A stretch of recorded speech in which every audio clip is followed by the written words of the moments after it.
Alright, RocSports, I'm back with another video. As you can tell by the title, depressed Eagles fans. You know what I mean? Eagles got smoked. This is my reaction to the Eagles and Patriots. This is my reaction to the Eagles and Buccaneers wildcard game. Let's get right into it. So, obviously, as the whole world watched, as you can tell by my title, the Eagles got smoked, steamrolled, dominated, man, by the Buccaneers. From start to finish, it wasn't a ball game. It wasn't a game. Your score looks a lot better than what it was. It should have been 31-0, if we're being honest. So this is just my reaction, man. It was a terrible game. I feel like that this was the worst game that the Eagles played all year long. And what do I mean by that? In terms of all three phases, from offense to defense to special teams to coaching, all of that, man. Defense picked it up slowly, but I still felt like if the Eagles offense was scoring, Tampa would have still been scoring. You know what I mean? Like, I felt like they just didn't need to. Yes, the pressure started getting to Brady and, you know, stuff like that. The defense, they had its moments, but they was dominated, man, especially early in the game. But, so I just want to touch on everything. First thing first, the first drive of the game. First thing first, we win the toss and we give the ball to Brady. That was the first mistake, in my opinion. We should have took the ball. Why would we give the ball to Brady? Especially with Jonathan Gannon calling our defense. I'm not a fan of Jonathan Gannon. This whole success that the defense had this season, I felt like most of it was predicated on the quarterbacks that we was playing. You know what I mean? We would look good against average to bad quarterbacks. And anytime, you can go look at any game this season, when we played a good to great quarterback, we got dominated. We got smoked. A lot of them had their best game. You go look at Tombrady the first game when we played them. You go look at Justin Herbert. You go look at Dak Prescott. I can keep naming, but you get my point. It was anytime we played an elite quarterback this season, they picked us apart. And most of that, in my opinion, is because of Jonathan Gannon. Why do I say that? It's because he's so predictable.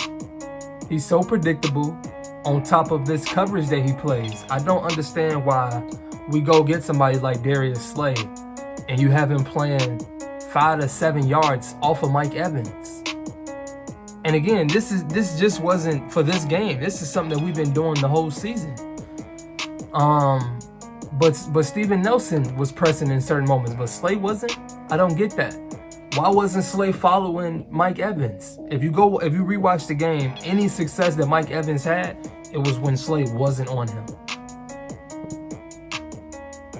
So yeah, the cushion that we was giving the Tombrady, that's just way too easy. When we know they down receivers, no Antonio Brown, no Chris Godwin, no Leonard Fournette. And we know Tom Brady loves what? He loves dinking and dunking, he loves short passes, and he loves screens. Why are we playing so far off? Meanwhile, we got Todd Bowles on the other side calling a great aggressive game plan. Some people may say it's because we have Jalen Hurts and they have Tom Brady. So what?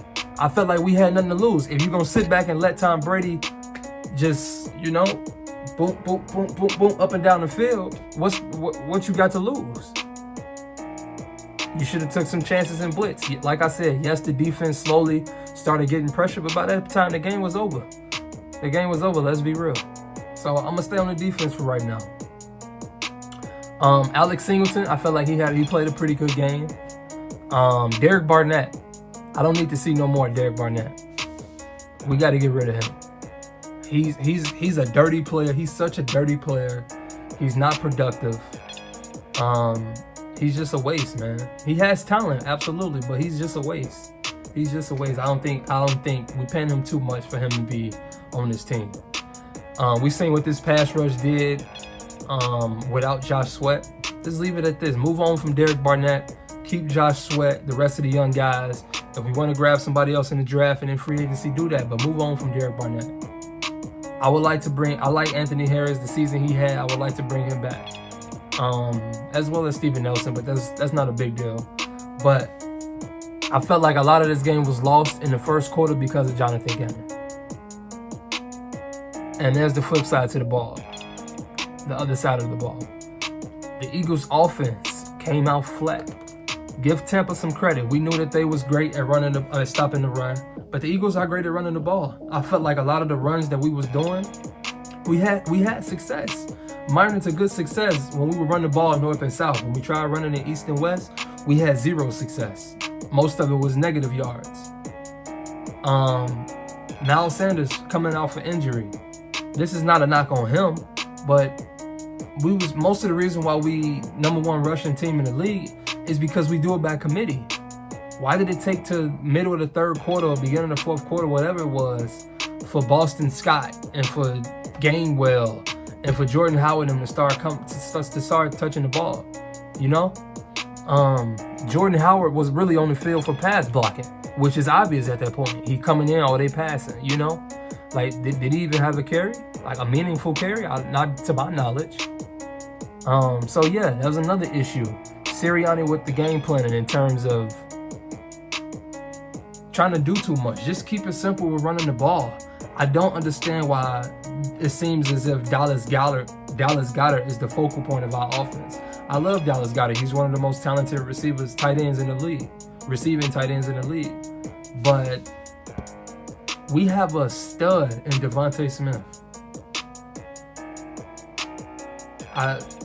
Nothing needs to be said. Anybody that's going to watch an Eagles fan video this week or the announcers this week on TV, they all want to talk about the lack of targets at Devontae Smith. I don't understand why it took for the fourth quarter for him to start getting the ball. Didn't even attempt to get him the ball. It's just inexcusable. Off of him having a great year, it's just inexcusable. So like I say, play calling, offensively and defensively was bad. On top of energy was bad for it to be a playoff game on the road. We came out flat, very flat. And then brings me, the offensive line to me didn't do that bad, in my opinion. A lot of the times Jalen Hurts was just, well, I'm gonna get to Jalen Hurts. I don't think the offensive line did that bad. I feel as though, yes, they had moments when they got beat, but again, those guys get paid too.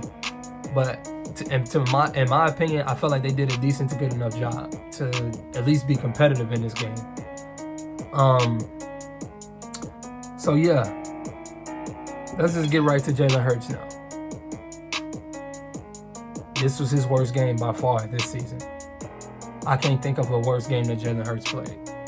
From accuracy, from decision making, from poise, everything. I felt like one of the things that everybody loves about Jalen Hurts is how he's very, calm and poised majority of the time. Today, it might not have necessarily showed on his face, but in his play and his actions on the field, like, it seems as if he was pressing to me. A lot of the times he would scramble out of the pocket when the protection was good. Going back to his decision making, it wasn't good at all. The accuracy, like I said, it was terrible. And missed opportunities for sure. Quez Watkins, twice. We missed him on the touchdowns, twice. The interception before the half, that could have been 17-3 at the half, coming out with a little bit of momentum, and we would have got the ball starting the second half. But Jalen Hurts threw a pick, forcing the ball. He threw a pick. Yes, oh boy, was his Devontae Smith man had failed, but it was such a bad pass, man. And again, a lot of the time he overthrew. Quez Watkins actually might have had 3 touchdowns, or at least 3 big plays, to my knowledge. Obviously the one where he overthrew him late in the game, the second half, when it was like about 5 to 10 yards when he overthrew him. And then there was a couple of them where he just flat out missed them. Just went to somewhere else when the replay showed he was wide open, But again, I know Jalen Hurts is young. I know Nick Sirianni is young. The whole coaching staff, this whole team for the most part, with the exception of the lines really, but the inexperience showed today. It did. It sucked to see the Eagles go out like that. Just being honest, as an Eagles fan, it really did suck to see us go out like that. I thought that we would lose, just being honest, but I felt like we could have won. I thought we would lose, but I felt like we could have won if we would have done some things right, that we didn't do, obviously. But I didn't think that we would get beat like this. Not at all.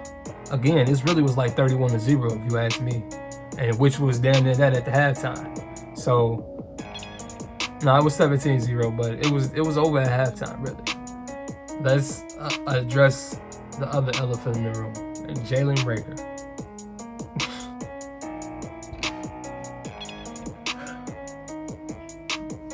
Jalen Reagor, man. I'm so disappointed. I'm so disappointed. I was a huge Jalen Reagor guy. I was one of the guys that was on that whole, yeah, I would have liked Justin Jefferson, but I felt like Jalen Reagor was a better fit. I was on that train, I'll be honest. The Eagles needed speed at that time, and what Jalen Reagor showed on tape in college seemed like it would have been great for the Eagles with Doug Peterson and even with Sirianni. But he's just not it, man. He's just not it. Some people say that the Eagles drafted Jalen Reagor for his special teams ability. He's even worse at special teams than he is as a receiver, and he's not good at all as a receiver. Let's be honest. He had so many bad games today. I mean, he had so many bad games this season in his early career, but this one is at the top of the list. This is one of the ones at the top of the list for sure. The little bit of time that the Eagles had momentum, he killed it. Or the moment that the Eagles had a little bit of momentum, he killed it right away with a terrible muffed punt. And then they continued to bring Jalen Reagor out on punt return after that. I just don't understand. Why can't we get Kenny Gainwell or Quiz Watkins on special teams on punt return? Why? I don't understand, especially Gainwell, considering that he's the backup to the backup. Why? He will at least catch the ball. Greg Ward, at least get him back there. Somebody that's gonna catch the ball. Give us a chance. After, like I say, the defense had success from the mid-second quarter. They slowly settled down on into the middle of, up until like the middle of the third. But middle of the third, because I felt like the Eagles they had no life really up until that point, and at the time when they got it, Jalen Reagor just snatched it, and it just made him lifeless after that point. After the muff punt, it really was over. It just got out of hand. Things got ugly. So yeah, man, I'm over Jalen Reagor. I'm done defending him. I was somebody that was defending him. I was saying let's give him another year, another chance, but he was even worse this year. I'm over Jalen Reagor. So I don't need to see Derek Barnett on this roster next year. I don't need to see Jalen Reagor on this roster next year. I don't need to see J.J. Arcega-Whiteside on this roster next year. Yeah, man. If we can get Calvin Ridley, like if we was to make a trade off of Jalen Reagor and a mid-round pick to go get Calvin Ridley, depending on what they want for him.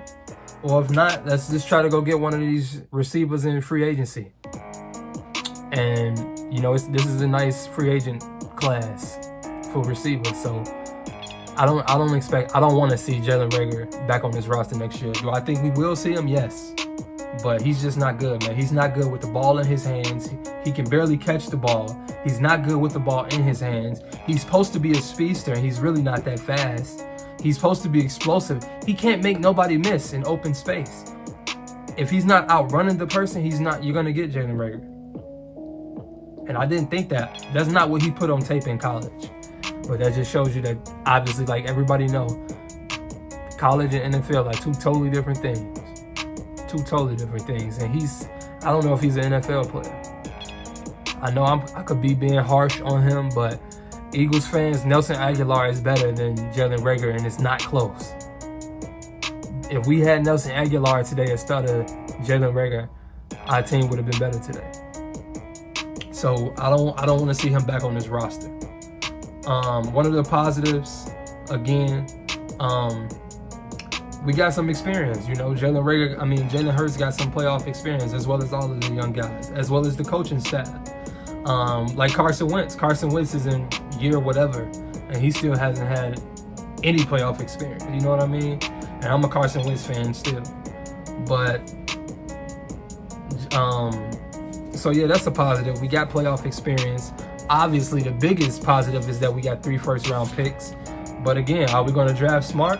Howie Roseman? I hope that we don't go straight D-line and O-line on that in the first round. I really hope not. I understand that this is a great draft coming up in terms of O-line and D-line, especially early. But no, we need to really address some other things, in my opinion. So this is going to be a very interesting offseason. Obviously, there's going to be tons of videos to make on that. I'm not going to get all the way into that, let some things unfold.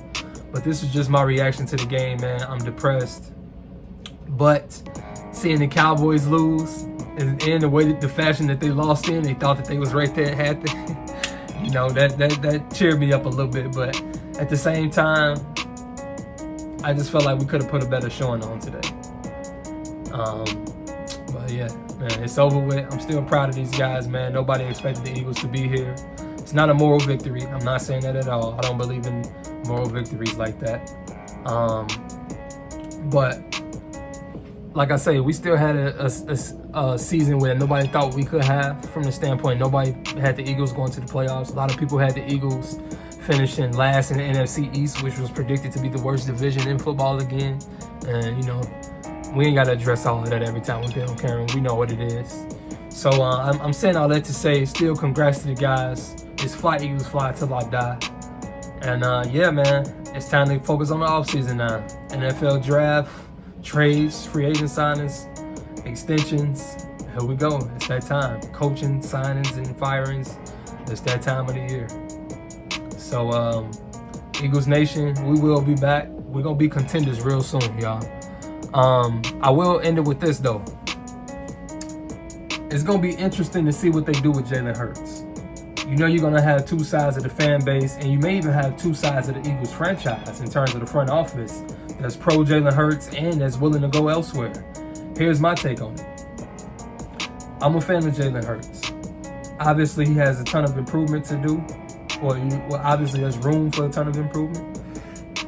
I would like to see him, you know, one more year at it. I would like to see the Eagles give him a chance at one more year. So maximize everything that we can this offseason in terms of drafting as smart as possible and free agent moves. Howie Roseman typically makes good free agent signings and trades, but it's the draft that I'm, you know, struggling to put my trust in him with. But yeah, I would like to stick with Jalen Reagor one more year, but at the same time, I wouldn't be against it if we get in Deshaun Watson, assuming his situation gets cleared up. If we can get Deshaun Watson or Aaron Rodgers or Russell Wilson, somebody like that, or Derek Carr even, I would be okay with that. But I don't want another experience with a young quarterback.